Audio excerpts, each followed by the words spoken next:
We're getting ready for a camping trip. The first one I'll have posted on the channel.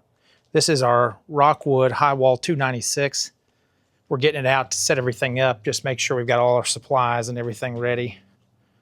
I don't have everything zipped up yet, and I don't have everything put up on the inside, but I figured I'd do a walk around, show you guys what we're setting up, what we're gonna have for this trip. It's a pretty big pop-up. It's right around probably about 4,000 pounds loaded.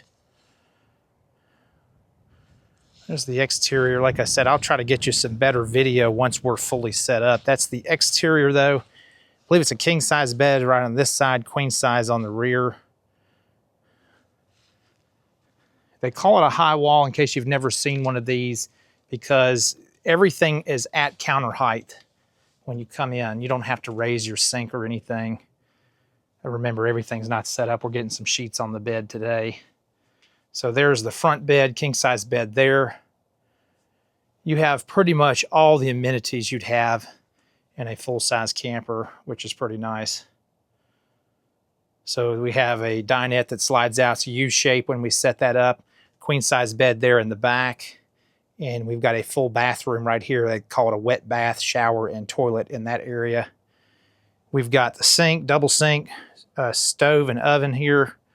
We've got the refrigerator and microwave right there. And that's pretty much why they call it the high wall, because everything's at this counter height. You're not having to raise or lower anything once you get to the site. It's a 2019. We've had it for a couple of years, really enjoy it. We're able to take it out. There's a little bit of setup, but it's not too bad. Main reason why we like this camper too, we can keep it in our garage at home. We're not having to pay for storage or anything. So yeah, I figured I'd just show you our Highwall 296 before we go to this camping trip, and let me know what you think. I'll get some better video. Like I said, I've got a bunch of accessories and things I've added and upgrades I've done to this thing that I'll try to get more video once we're completely set up. Hope this information was useful or helpful for you, and if it was, please subscribe and share, and that's to the point.